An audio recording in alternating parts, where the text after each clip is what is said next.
We may delay a few minutes because New Hanover County's got a briefing going on right now that's still in progress, but that's going to wrap up. And it may be 12:03, 12:05 before the governor comes in.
Hey, how are you? Good.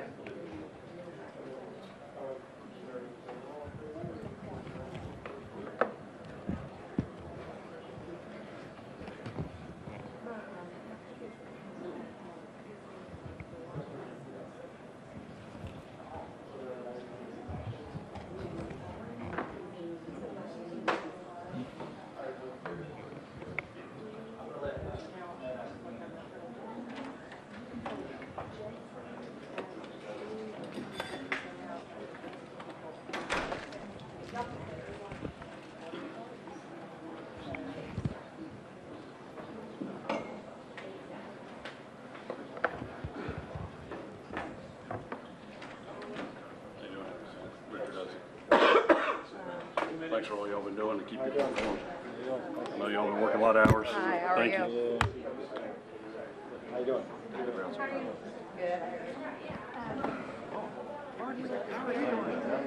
Good to see you. Richard, how's it? Thanks for all you're doing. Hey, we're going to go in 2 minutes.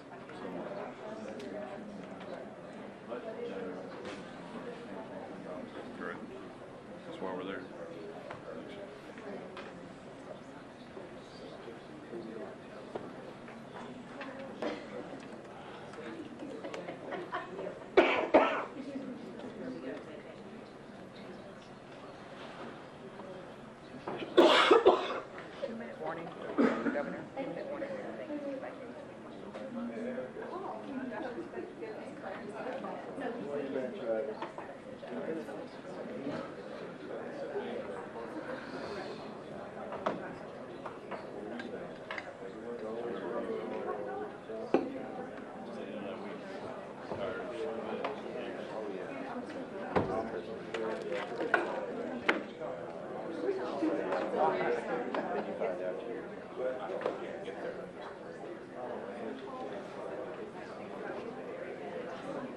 Thank y'all for coming over.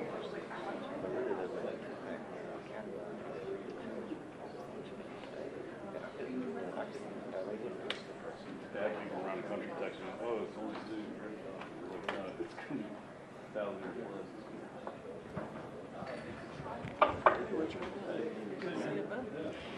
Hey.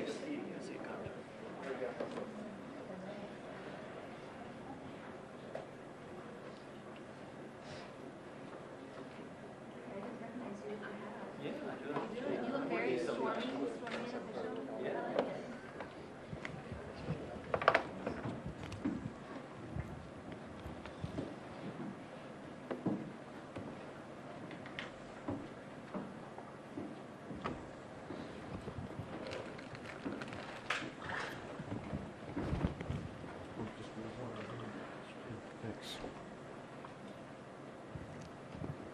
Good afternoon, everybody. Floodwaters are still raging across parts of our state, and the risk to life is rising with the angry waters. Yesterday, I urged you to stay off the roads in most parts of the state, particularly south of Highway 64 and east of Highway 73-74. That warning still stands today, as the threat of flooded roads keeps spreading. We're working very hard to find routes to places that need help, and we don't need people out on the highway blocking those routes. This storm has never been more dangerous than it is right now for areas from Fayetteville and Lumberton across the Sandhills and southern Piedmont to our mountains. The Cape Fear, Lumber, Neuse, Yadkin, and portions of the Rocky River and South Fork of the Catawba River are still rising and not expected to crest until later today or tomorrow. As this storm continues to churn through North Carolina, it has dumped nearly 2 feet or more of rain in many places. The strongest storm bands are dumping 2 to 3 inches of rain per hour. That's enough to cause flooding in areas that have never flooded before until now. The risk is growing as well in the mountains, where rains could lead to dangerous landslides like earlier this year. Wherever you live in North Carolina, be alert for sudden flooding. Pay close attention to the weather warnings and be ready to head for safer ground if you're asked to evacuate. And that is going on now with some of our rivers. Never drive through flooded roads. Just a few inches of water can wash your car away. And that is already happening out there. This morning I flew with the Coast Guard to witness some of the damage that Florence has brought to eastern North Carolina. Coast Guard Vice Admiral Scott Bushman invited us, and we were joined by Secretary Jim Trogdon of the Department of Transportation, Secretary Eric Hooks, Secretary of Crime Control and Public Safety, along with Brigadier General Todd Hunt of the North Carolina National Guard, and Albie Lewis, our Federal Coordinating Officer with FEMA. We were able to get into the air and see significant damage in eastern North Carolina. The weather prevented us from seeing everything because the storm is still with us. We were able to fly over Fayetteville and Lumberton, Hope Mills. We were able to see that the Cape Fear River water is well over its banks. And there is a lot of farmland underwater all over the southeastern part of the state. I'm concerned about the impact on crops and farms. We then headed over to Jacksonville and out over Emerald Isle and up the Crystal Coast. Weather prevented us from getting to Wilmington, but we were able to fly back up to the Neuse River toward New Bern and saw the devastating impacts there.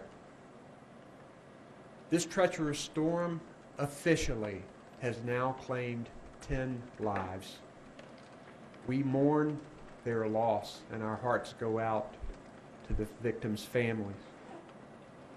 We are working now and doing everything we can to prevent more deaths.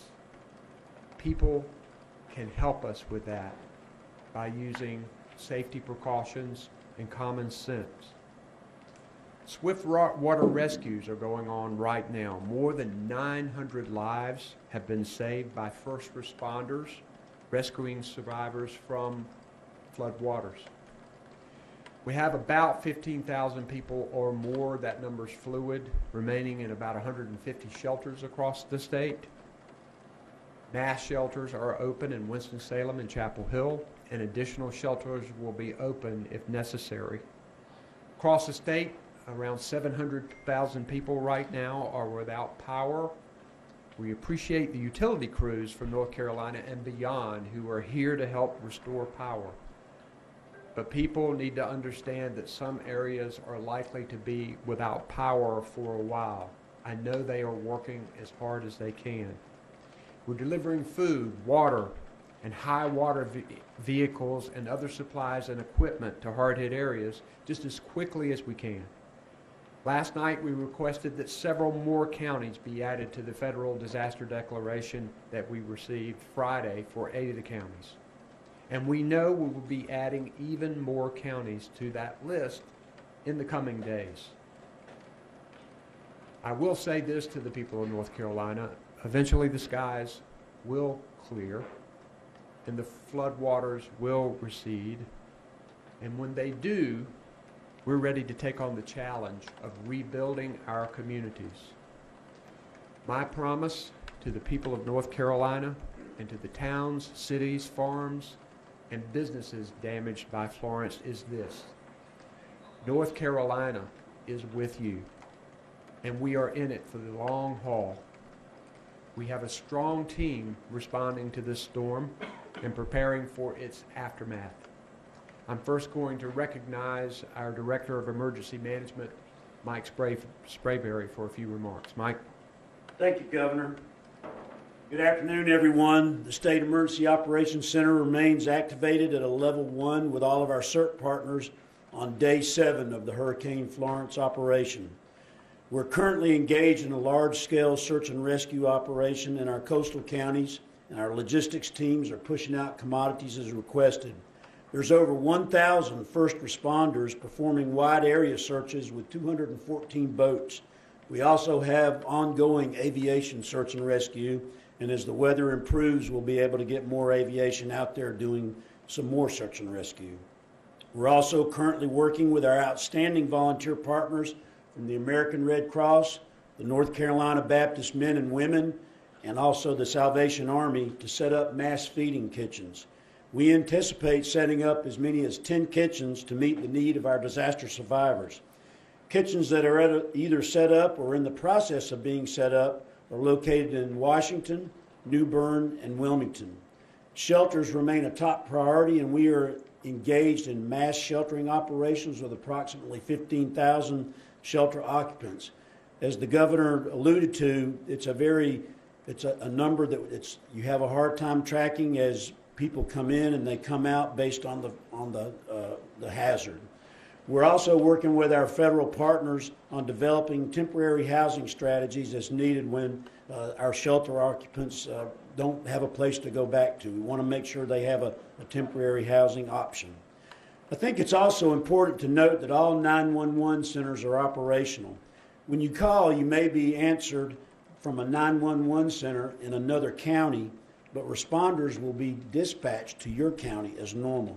This is how the 911 center backup system works. As expected, we're continuing to experience widespread flooding, and it's worsening in some locations.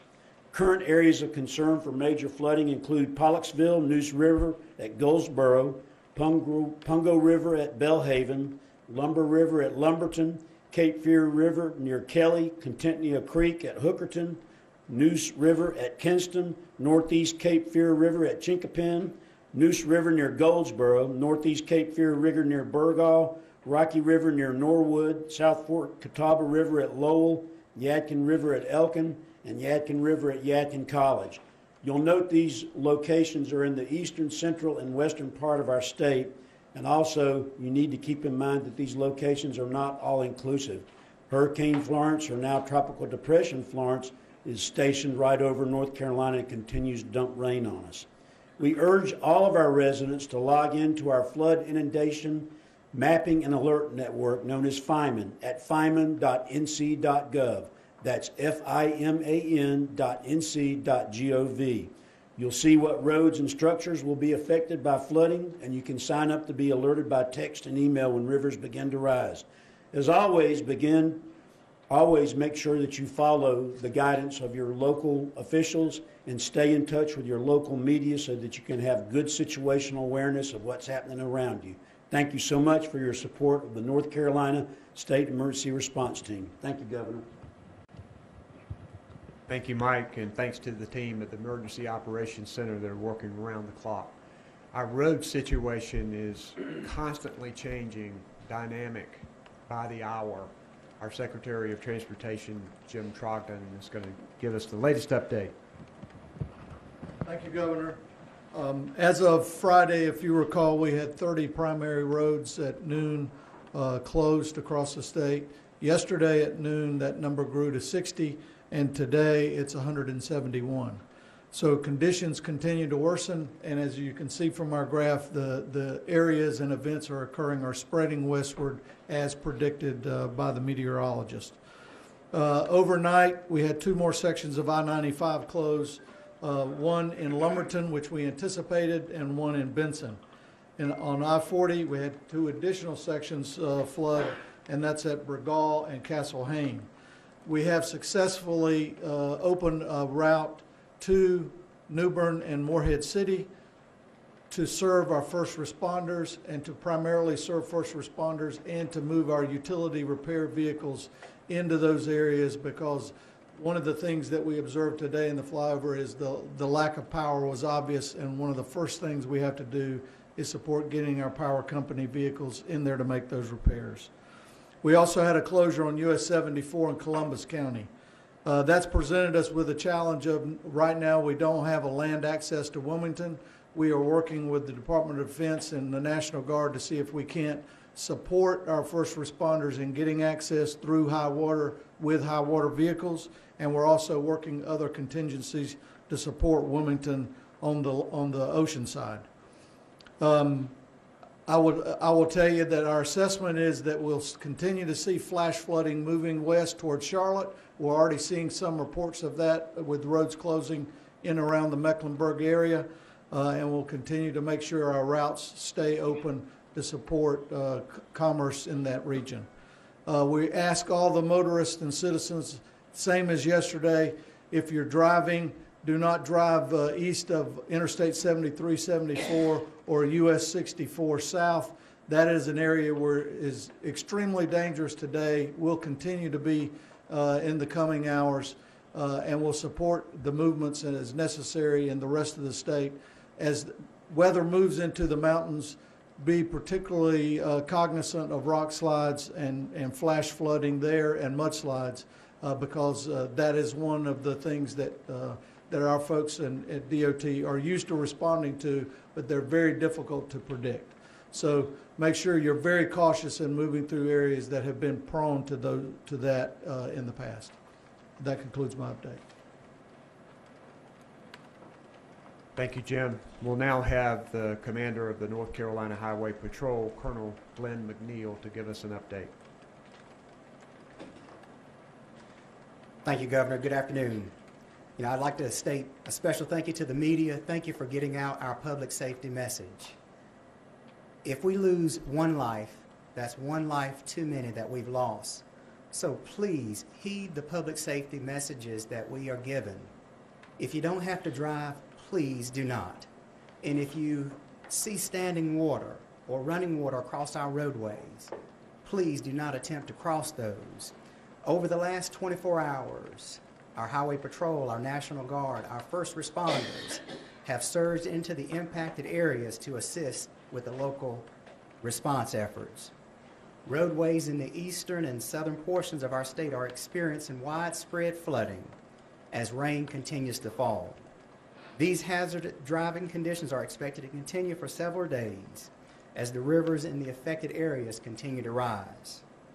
In coordination with our DOT partners, major thoroughfares that include I-95, I-40, US 74, US 70 remain closed. Several secondary roadways around the affected areas are impassable due to standing water or downed trees. Overnight, our troopers responded to 48 collisions and 126 calls for service, which consisted of road closures and downed trees and also stranded motorists. While conditions in your area may be improving right now, we cannot stress the importance of not becoming complacent. Heed the public safety warnings that we're given here at these various press conferences. Residents who may feel like venturing out themselves could be involved in a flash flood scenario, which could potentially place them in harm's way, and also the first responders who are tasked with responding to save them. Please continue to monitor roadway conditions by visiting drivenc.gov, and this concludes my brief. Thank you, Governor. We'll now hear from Adjutant General Greg Lusk, North Carolina National Guard. Yep, thank you, sir. Of course, we always want to start out by just reminding ourselves of the other selfless individuals that comprise this entire emergency response enterprise. Many of them are victims of this storm and that are out there serving the needs of others as their first priority right now. Many of them not knowing the condition of their families or homes. The Governor Cooper's pre-landfall decision to pre-position National Guard across the state is going to prove itself to be a very prudent decision today. Well, with things clearing in the east throughout the day and starting yesterday, you're going to see a larger influx of the North Carolina National Guardsmen that have been pre-positioned over these last few days, now moving into these areas, and that will transcend across the state from east to west as the storm continues to migrate west. They'll get there just in time to plug in with the local incident commanders and be part of their team in order to speed that response, that response network, if you will, down at the local level. So we're going to be surging forward.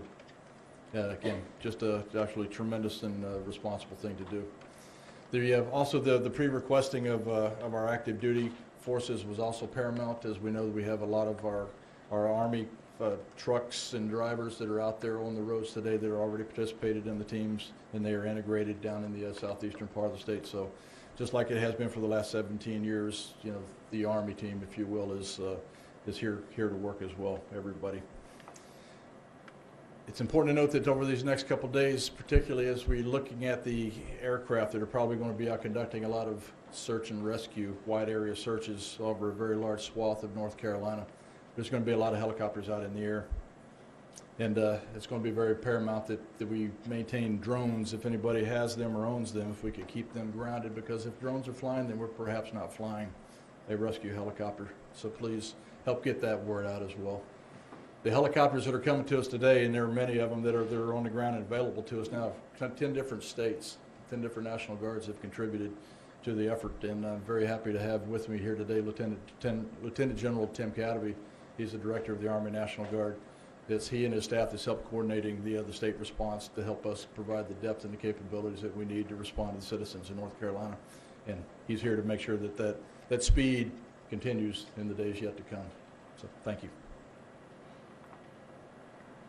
In general, thank you to you and your troops. We know a number of National Guard soldiers had not too long completed a mission in the Middle East, and they're now back on active duty, so we're grateful for that.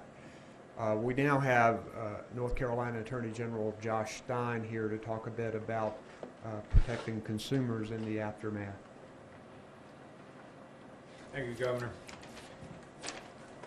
I want to first address the folks who are living down east and struggling to deal with the consequences of this terrible natural disaster. The people of North Carolina are with you. The government of North Carolina is with you, and we want to do everything we possibly can to help you get your lives back on track. To the first responders, the utility workers, the volunteers who are working in eastern North Carolina today, helping out fellow North Carolinians, we are deeply grateful for the work and the help that you are providing. And Governor Cooper and everyone here at the Emergency Operations Center, I just want to thank you as a North Carolinian, because I know for the past week you all have been working nonstop to try to deal with the consequences of this, and we are all very much appreciative. In many of our communities in the East, local business operators, they're neighbors just like other neighbors, and they are doing everything in their power to serve their communities, to make sure that they're open, stay open late, make sure that their goods and services are available for people in need.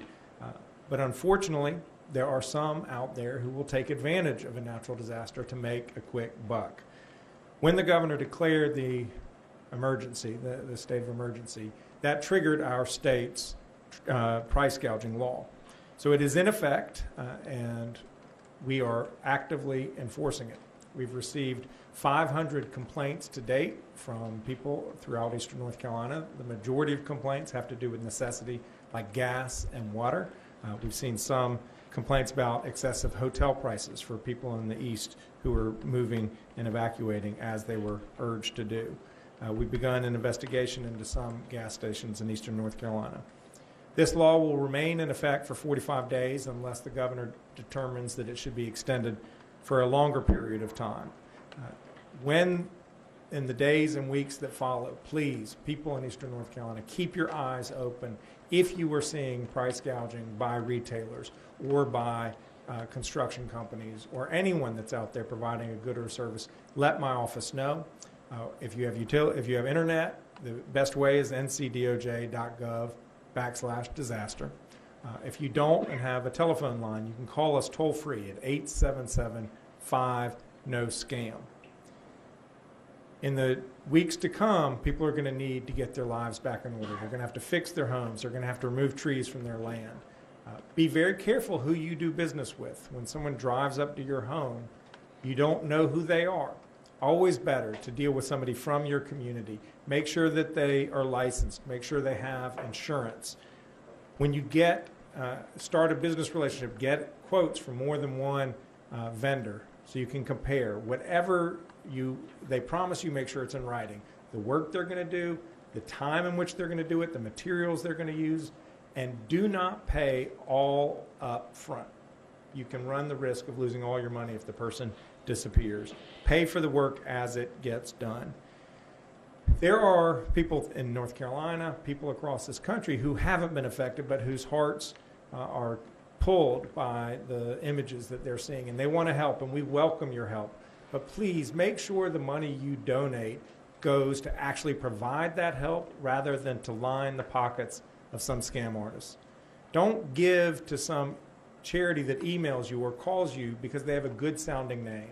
Instead, make sure you give to established charities that you know will put that money to good use to help the people of North Carolina. There is the North Carolina Disaster Relief Fund that is done by the state of North Carolina. There are established organizations like the Food Bank of Eastern and Central North Carolina, the United Way of North Carolina, the North Carolina Community Foundation, and there are dozens of other important and effective charities. Just support those and not somebody who reaches out to you because you have no idea who they are. And then if you're in the market to buy a car in the coming weeks and months, just be wary about flood damaged cars, and that's something we can talk about down the road. Have a licensed mechanic inspect your car to make sure it is what you hope that it is. Florence has brought hardship and despair all across the state. Let's make sure that that hardship isn't compounded by scam artists trying to take folks' money, and we at the Attorney General's office are here to make sure that doesn't happen. Thank you, Governor. Thank you, Josh. And the State Disaster Relief Fund is at governor.nc.gov if you want to contribute. I'm also joined on stage by our Secretary of Public Safety, Eric Hooks, also Admiral Scott Bushman of the Coast Guard, also Albie Lewis, our FEMA partner. We're grateful for them. I'm also joined by Lee Williamson, who is our interpreter today, the American Sign Language. And to tell people that you can call 211 for non-emergency information, and for the deaf and hard of hearing, that number is 888-892-1162. We will take your questions.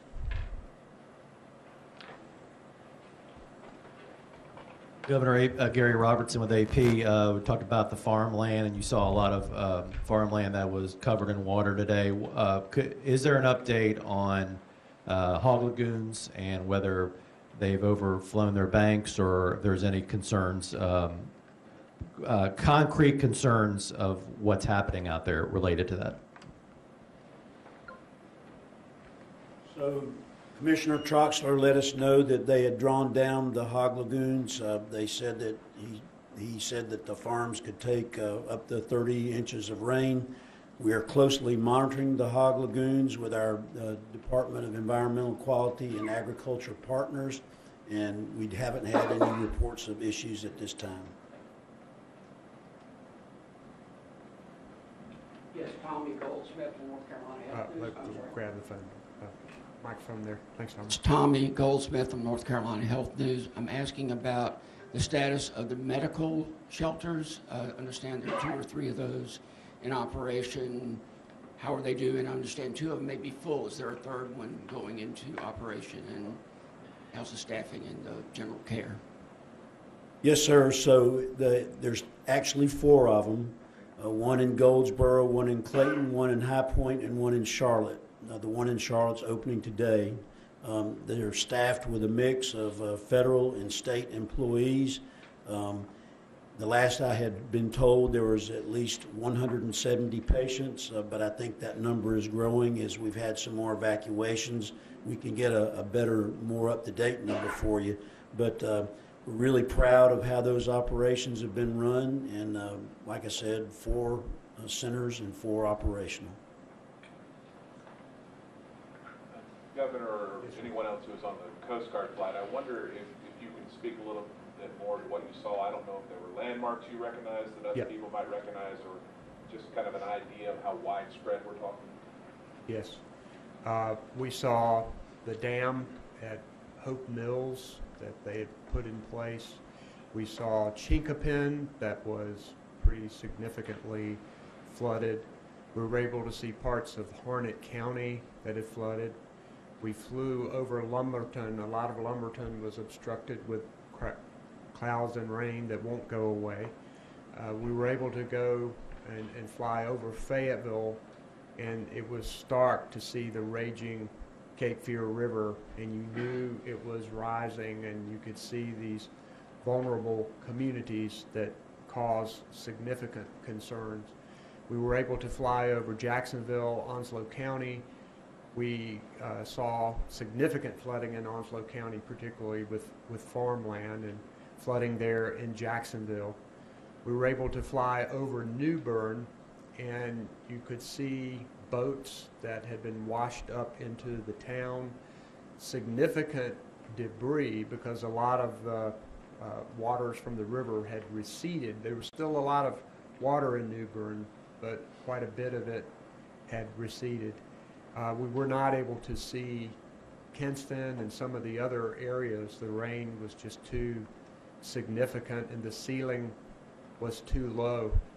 But I do know that we've got a tall task ahead. And I was going to recognize him to speak, and now is a good time. I want to recognize Admiral Scott Bushman of the U.S. Coast Guard. We're grateful for their help today. Admiral. Thank you, Governor. The Coast Guard is part of a very, very broad federal response here, and we're supporting the state of North Carolina, the local officials, and FEMA. We've been preparing this for over a week now, and now we're in the response phase. We've been flying since Friday. We pre-positioned our assets. We've been flying since Friday in some pretty extreme conditions. We had a number of helicopters out there flying yesterday, rescuing folks, rescued about 50 different people. As of this morning, we have 9 helicopters in the air and dozens of shallow water boats out there assisting people. As the governor mentioned, there's more rain to come. Some of the rivers have not crested yet. So I just want to emphasize what the governor stated and the other officials up here stated, is that listen to your local emergency management officials. They know what they're doing. They have your best interests at heart. Stay sheltered until it's safe to do so. Don't venture out until it's safe to be out. And if you're in a stress situation, call 911. Thank you, Governor. Other questions?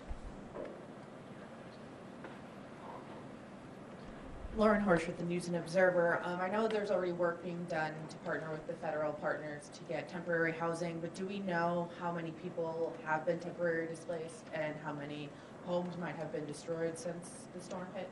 Mike, I'll let you. You know, right now, we're thinking that there's going to be tens of thousands of homes that are damaged. And so we're fluctuating in shelters, but that doesn't tell the whole story because a lot of people have evacuated and gone to family and friends, hotels, and so hard to get an exact number. So in the weeks to come, we will set up disaster recovery centers. Just this morning, I had a conversation with our federal coordinating officer and our regional administrator about putting in for some of the temporary housing programs, such as the transitional sheltering assistance and other types of programs that we can already get in the pipeline so that when we need to, we can go ahead and have them available to us. Lauren, I think we had an estimation of a total of somewhere between 750,000 to 1 million people that had evacuated certain areas. And it's hard to know exactly that number, but that's what we think. And then we hope that there will be more than that because there's going to be mandatory evacuations around a number of these rivers that continue to rise as well. I wonder If you could clarify the estimated number of deaths. I believe it was 10. I've seen 14 as a count. Is that just a North Carolina number you're given? 10 North Carolina deaths officially related to the storm. However, there are others under investigation.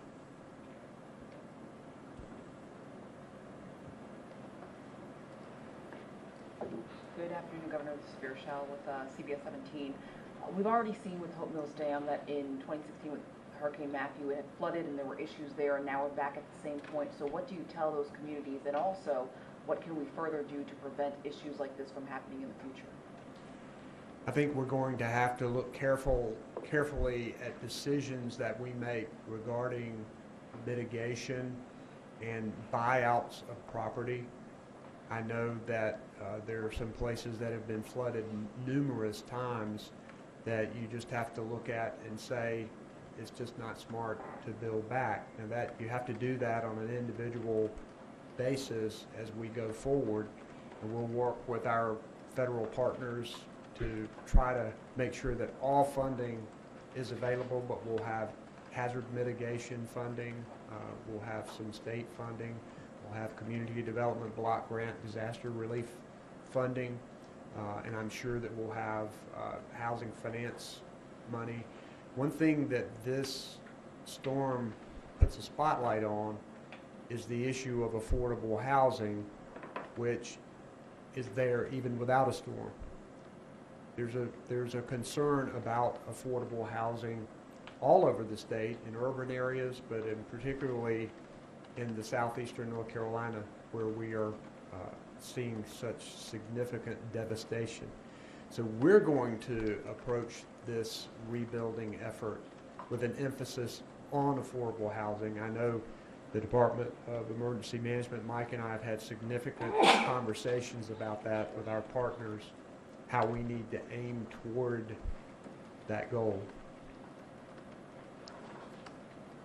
Other questions?